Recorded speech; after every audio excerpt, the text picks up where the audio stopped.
یہ سمجھ رہے ہیں یا نہیں، اور پھر اس کا ترجمہ کرنا پڑتا ہے. سامعین اگر سمجھیں تو زیادہ لطف حاصل ہوتا ہے اور نور سے زیادہ استفادہ ہوتا ہے.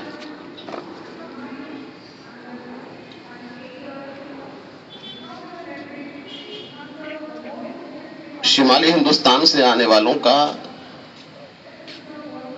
اس سرزمین پر آنے میں ایسا حال ہوتا ہے جیسے ایک آدمی ایک زمانے میں ایران سے آیا. ایران میں فارسی بولی جاتی ہے اور ہندوستان والوں کو فارسی نہیں معلوم. یہ ہندوستان دیکھنے کے لیے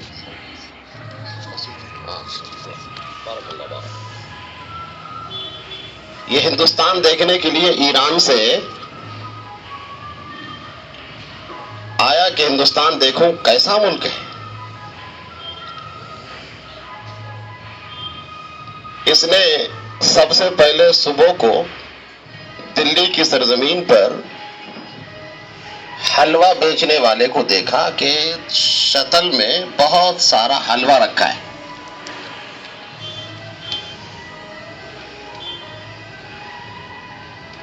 اس کو بڑا تعجب ہوا کہ اتنا سارا حلوہ رکھا ہے، یہ کھاتا نہیں،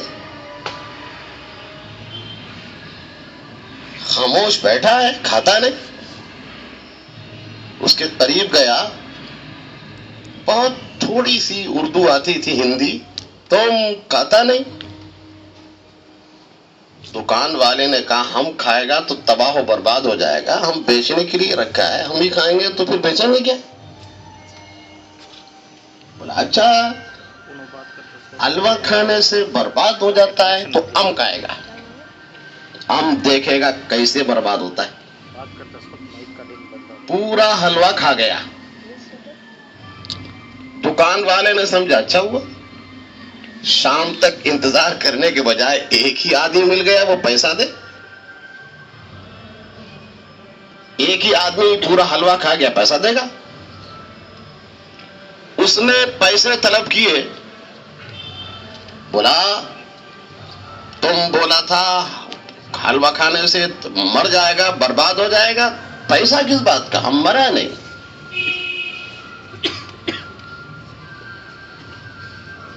اس نے کہا پیسہ دے، ان کا نہیں ہے میرے پاس. اب اس کے پاس پیسہ بھی تھا نہیں.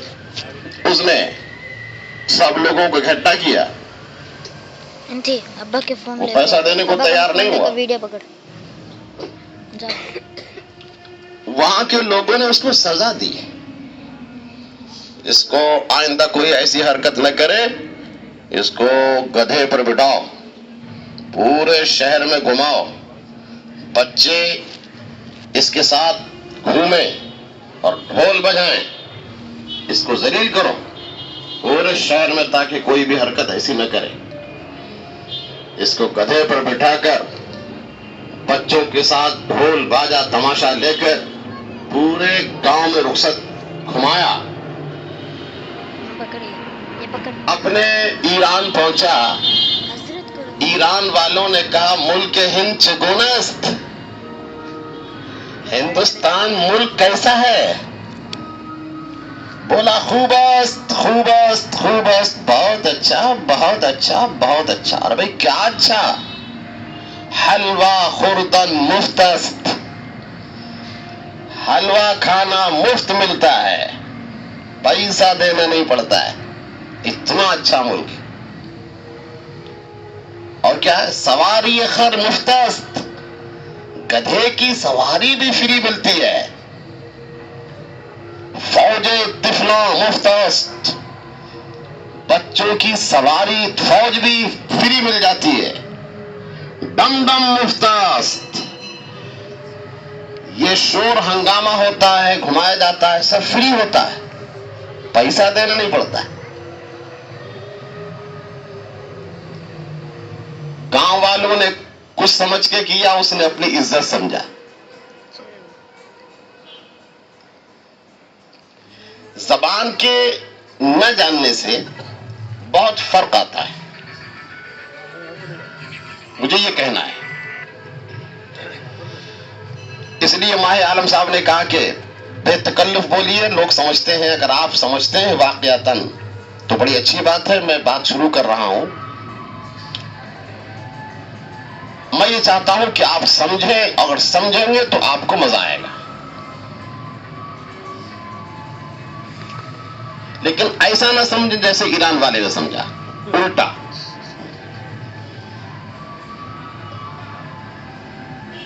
الحمد لله نحمده ونستعينه ونستغفره ونؤمن به ونتوكل عليه ونعوذ بالله من شرور أنفسنا ومن سيئات أعمالنا، من يهد الله فلا مضل له ومن يضلله فلا هادي له، ونشهد أن لا إله إلا الله وحده لا شريك له، ونشهد أن سيدنا ونبينا ومولانا محمدا عبده ورسوله، فصلى الله تعالى عليه وعلى آله وأصحابه وسلم تسليما كثيرا كثيرا. أما بعد، فأعوذ بالله من الشيطان الرجيم. بسم الله الرحمن الرحيم. لقد جاءكم رسول من أنفسكم عزيز عليه ما عنتم حريص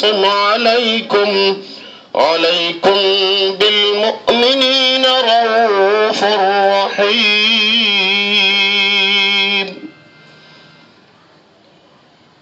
وقال رسول الله صلى الله عليه وسلم: أول ما خلق الله نوري، وكل الخلائق من نوري، وأنا من نور الله.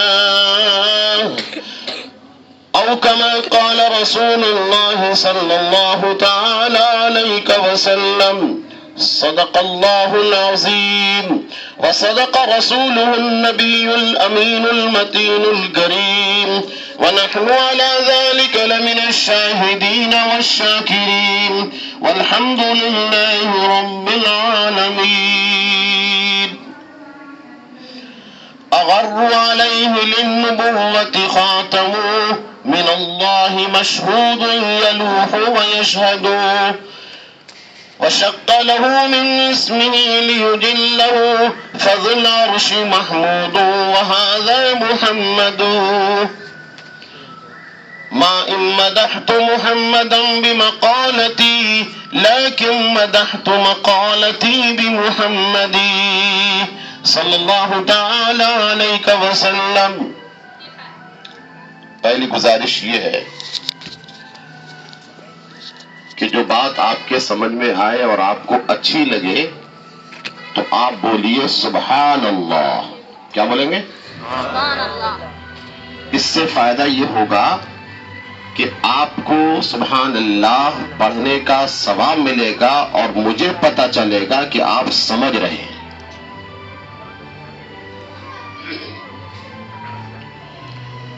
ایک بار سب بآواز بلند درود پاک پڑھیے. اللہم صلی علی سیدنا و نبینا و مولانا محمد معدن الجود والکرم ومنبع العلم والحلم والحکم وآلہ وبارک وسلم صلاة و سلاما دائما علیک یا سیدی یا حبیبی یا نبی اللہ صلی اللہ تعالی علیہ وسلم. محترم حاضرین، میں سب سے پہلے آپ کی زبان جاننے والے، آپ کے ہم وطن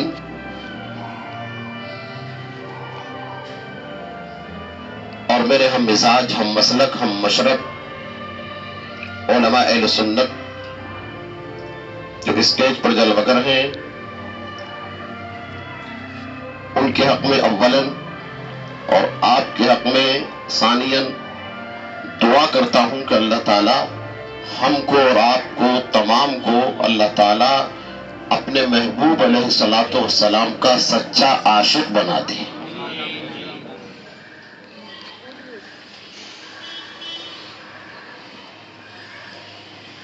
میں یہ غور کر رہا تھا کہ کون سی آیت کریمہ آج موضوع سخن بناؤں، لیکن یہ پروگرام جیسے ہی شروع ہوا تو اس کے شروع میں ہی اس آیت کریمہ کی تلاوت کی گئی، لقد جاءکم رسول من انفسکم۔ میں نے وہی آیت کریمہ آج کے خطاب کا موضوع بنایا ہے۔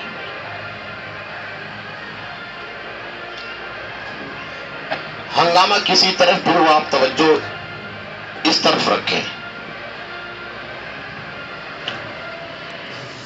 یہ آیت کریمہ،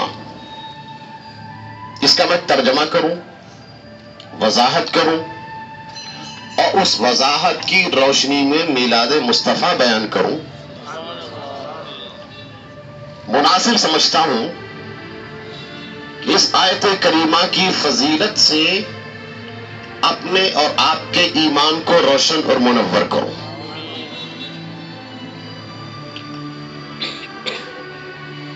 حضرت شیخ شبلی رحمت اللہ تعالی علیہ ایک بزرگ ہیں، اللہ کے ولی ہیں۔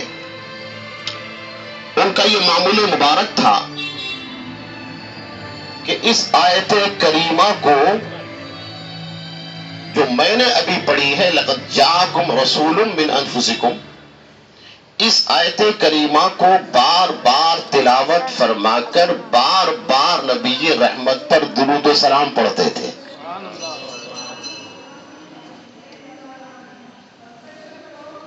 اس آیت کریمہ کو تلاوت فرماتے اور سرور کائنات علیہ الصلوۃ والسلام کی بارگاہ گوہر بار میں درود و سلام پڑھتے۔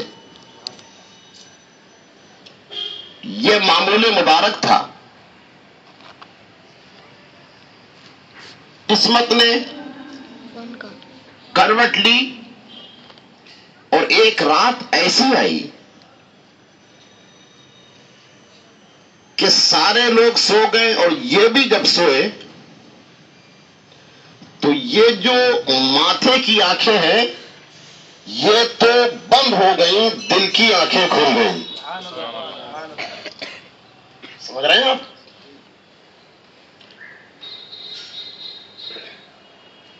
یہ آنکھیں بند ہو گئیں، دل کی آنکھیں کھل گئیں اور عالم خواب میں دیکھا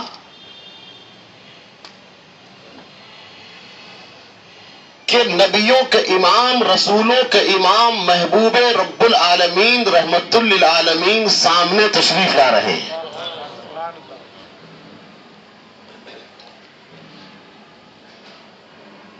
حضرت شیخ شبلی رحمت اللہ تعالی علیہ فرماتے ہیں کہ سرکار کا دیدار کرتے ہی میری آنکھوں سے آنسو جاری ہو گئے اور میں الصلاۃ والسلام علیک یا رسول اللہ پڑھنے لگا۔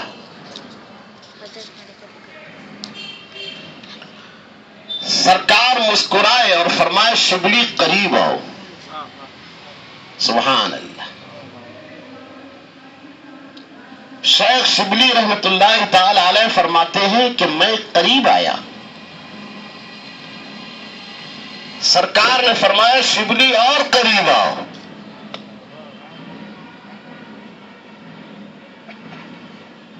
میرے دادا پیر و مرشد سرکار اعلی حضرت فرماتے ہیں ماں جب اکلوتے کو چھوڑے آ آ کہہ کے بلاتے یہ ہیں، باپ جہاں بیٹے سے بھاگے لطف وہاں فرماتے یہ ہیں، لاکھوں بلائیں کروڑوں دشمن کون بچائے بچاتے یہ ہیں، مرقد میں بندوں کو تھپک کر میٹھی نیند سلاتے یہ ہیں۔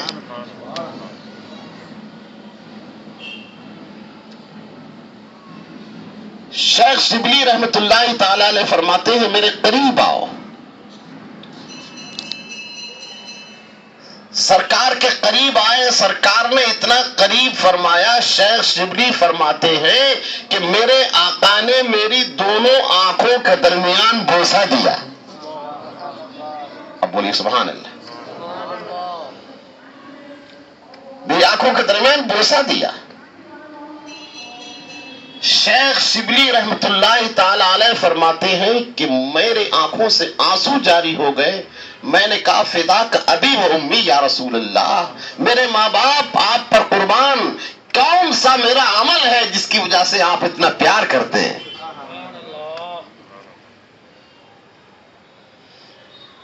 سرکار نے ارشاد فرمایا شبلی تمہارا عمل یہ ہے کہ تم بار بار اس آیت کریمہ کو لقد جاءکم رسول پڑھتے ہو اور مجھ پر درود و سلام پڑھتے ہو، اس لیے میں تم سے پیار کرتا ہوں.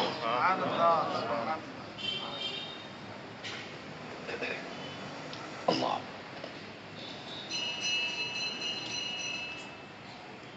اب اس آیت کریمہ کی فضیلت آپ کو معلوم ہو گئی. آپ نے اگر سمجھ لیا تو آج کے میلاد کا یہ پیغام اپنے ساتھ لے کر جائیے کہ اس آیت کریمہ کو آپ پڑھیے اور پھر درود و سلام پڑھیے. اس سے فائدہ کیا ہوگا؟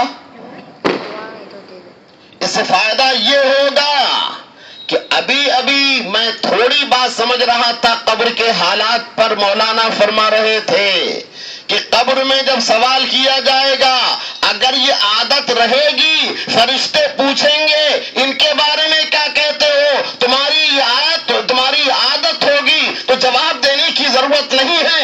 اس آیت کو پڑھو گے، درود و سلام پڑھو گے، قدموں سے لپٹ جاؤ گے. یہ فائدہ ہوگا. اللہ اکبر.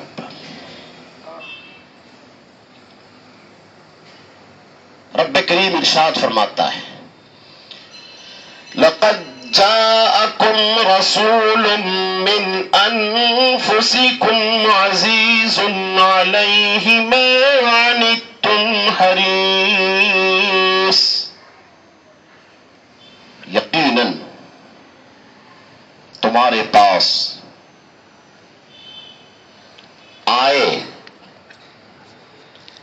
ایک رسول من انفسکم، تم ہی میں سے، عزیز علیہ ما عنتم، تمہارا تکلیف میں پڑنا ان کو گراں گزرتا ہے. حریص علیکم، ایمان لانے میں تمہارے لیے بڑے حریص ہیں. بالمؤمنین رؤوف، مؤمنوں پر بہت بہت بہت مہربان ہیں. رحیم، اپنی امت سے بہت پیار کرنے والے ہیں. حاضرین، اب آپ توجہ سے اس آیت کریمہ کا ترجمہ سننے کے بعد تفصیل سماعت فرمائیے. میلاد پاک آپ منا رہے ہیں. میلاد پاک میں ذکر رسول ہے. سب سے پہلے اللہ تعالی نے اپنے محبوب کا میلاد منایا.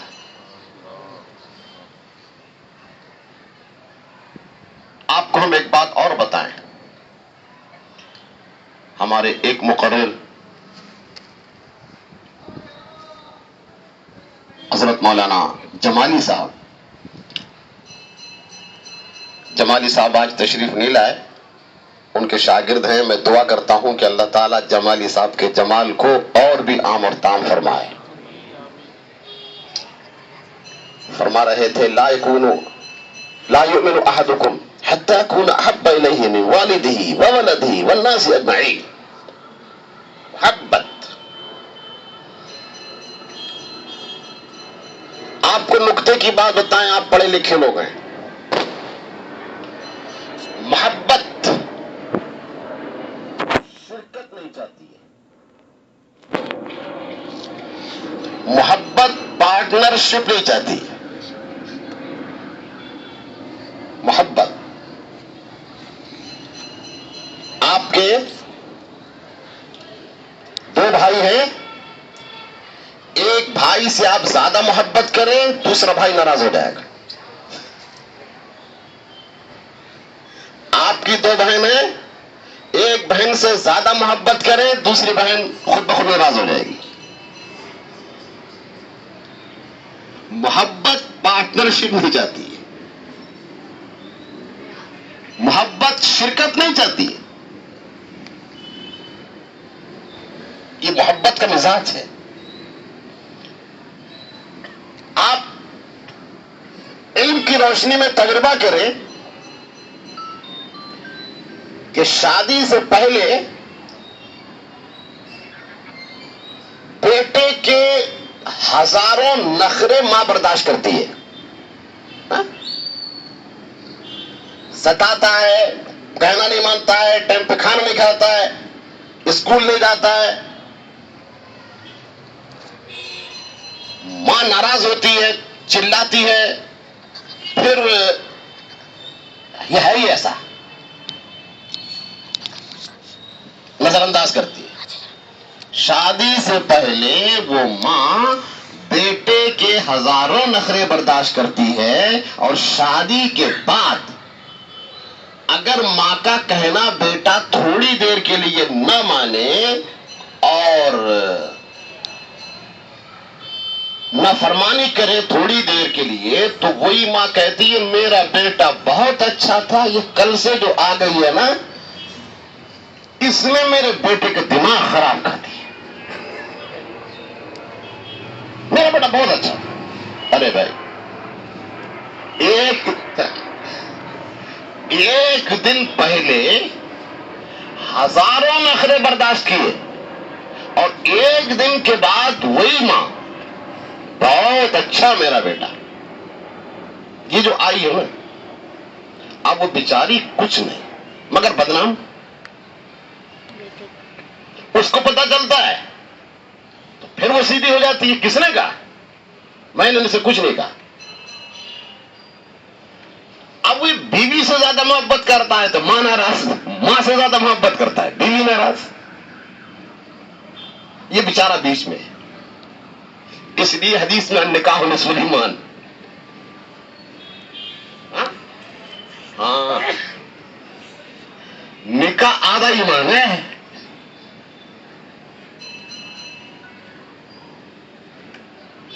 یہ سمجھ میں نہیں آئے گا نکاح آدھا ایمان کیسا، شادی کے بعد سمجھ میں آئے گا آدھا ایمان.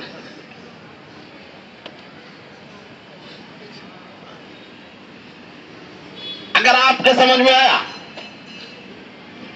یہ اصول محبت کا، یہ ضابطہ کہ محبت شرکت نہیں چاہتی ہے.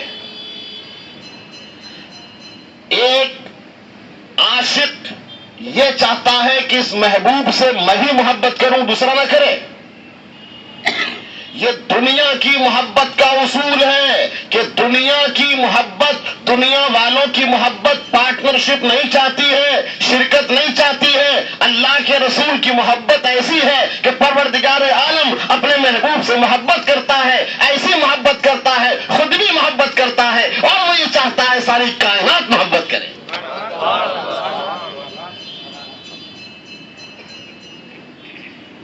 خود بھی پیار کرتا ہے اپنے محبوب سے، اور وہ چاہتا کیا ہے کہ میں ان سے پیار کرتا ہوں، ساری کائنات ان سے پیار کرے.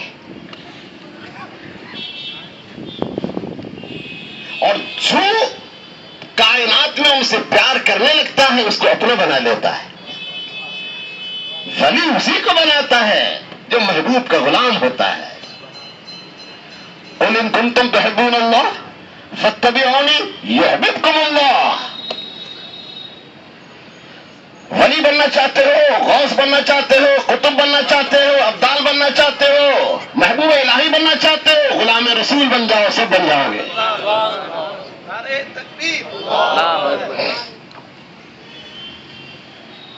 اللہ تعالیٰ اپنے محبوب سے محبت کرتا ہے، ایسی محبت کرتا ہے کہ چاہتا ہے کہ ساری کائنات اس سے محبت کرے.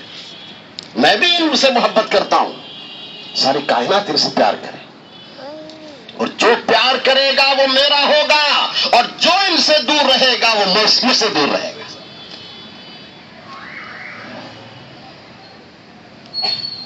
اسی کا نام ایمان ہے۔ لا یؤمن احدکم حتی اکون احب الیہ من والدہ وولدہ والناس اجمعین۔ حاضرین، اللہ تعالیٰ نے اپنے محبوب علیہ الصلوۃ والسلام کی محبت کا اعلان فرمایا، لقد جاءکم، آئے وہ تمہارے پاس۔ آئیے میں آپ کو بتاؤں، اس آیت کریمہ میں اللہ تعالی نے کیا بیان فرمایا ہے؟ میرے علم کے مطابق اس آیت کریمہ میں 8 یا 9 سرکار کی صفتیں بیان فرمائی ہیں ایک آیت میں۔ اب میں اس کو ایک کے بعد ایک پیش کروں گا، آپ سمجھنے کی کوشش کریں۔ نمبر 1، لقد جاءکم۔ نمبر 1، آئے وہ، آئے وہ۔ آنے کا مطلب کیا ہے؟ آنے کا مطلب یہ ہے کہ یہاں آنے سے پہلے کہیں اور تھے۔ اصغر علی شیخ ماہ عالم کے یہاں آئے، آنے سے پہلے بنگلور میں تھے۔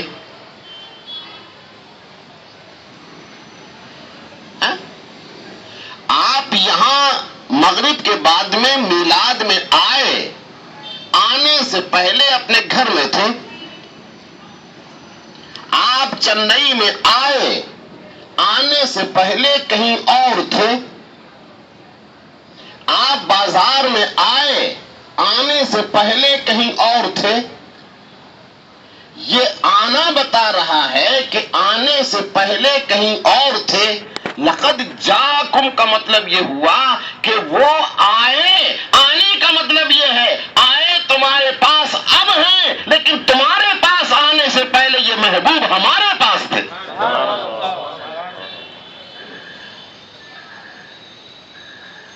یہ ہمارے پاس تھے۔ اب کہاں تھے؟ آپ غور فرمائیں۔ ایک کتاب ہے الروض الفائق، عربی زبان کی کتاب ہے، اس کا اردو ترجمہ بھی ہو گیا ہے۔ اس میں لکھا ہے اللہ تبارک و تعالی نے اپنے نور سے اپنے محبوب کے نور کو پیدا فرمایا۔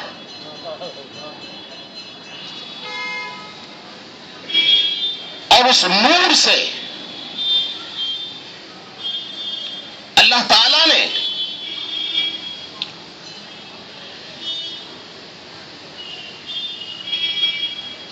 جو پیدا فرمایا، اس نور سے وہ سب سے پہلے قلم کو پیدا فرمایا، پھر عرش کو پیدا فرمایا،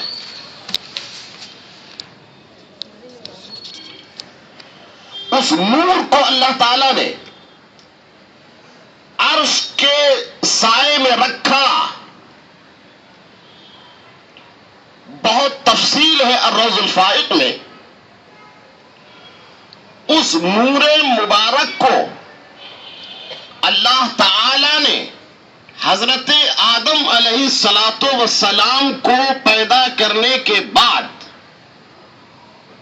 اللہ تعالی نے حضرت آدم علیہ الصلوۃ والسلام کو پیدا کرنے کے بعد ارشاد فرمایا، اے روح آدم جسم آدم میں چل، داخل ہو۔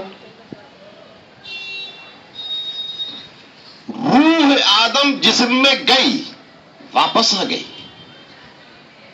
کیوں؟ اس میں اندھیرا ہے، ظلمت ہے، کثافت ہے، دل نہیں لگتا، نہیں رہ سکتی میں۔ رب کریم نے فرمایا داخل ہو، حکم الہی، پھر داخل ہوئی۔ عرض کیا داخل تو ہو گئی لیکن پھر آ گئی واپس، نہیں رہ سکتی۔ رب کریم نے اپنے محبوب کے نور کو حضرت آدم علیہ السلام کے جسم مبارک میں رکھا۔ بولیے سبحان اللہ۔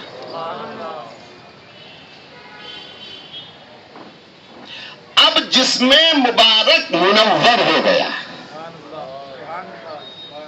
اب جسم مبارک منور ہو گیا، روح آدم سے کہا اب داخل ہو جا، روح جسم آدم میں داخل ہو گئی، اب ایسے داخل ہو گئی کہ اس نور سے منور ہو گئی، اب باہر آنے کو تیار نہیں۔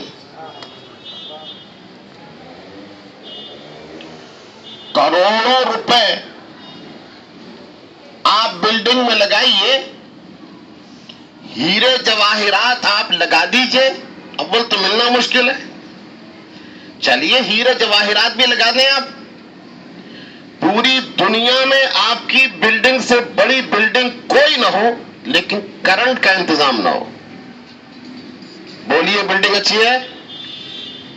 کوئی اس میں رہے گا؟ نہیں۔ مٹی کا گھر ہو، لائٹ کا انتظام ہو، دل لگے گا۔ اسی طرح سے جسم آدم مٹی ہے، اس لیے اس میں نور نبی روشن ہوا، پورا جسم منور ہو گیا، اب یہ روح اس نور سے مستنیر رہی اور صلاۃ و سلام پڑھتی رہی، یا ایھا النبی السلام علیک ایھا النبی پڑھتی رہی، نماز کے بعد یا نبی سلام علیک پڑھتی رہی، صبح کو سلام پڑھتی رہی، شام کو سلام پڑھتی رہی، درود پاک پڑھتی رہی، صلی اللہ علیہ وسلم پڑھتی رہی، صبح و شام ان کا ذکر کرتی رہی، لیکن جب قبر میں پہنچی تو قبر میں وہ نور والا آیا، ساری قبر روشن ہو گئی، اس لیے قیامت تک اٹھے گا نہیں۔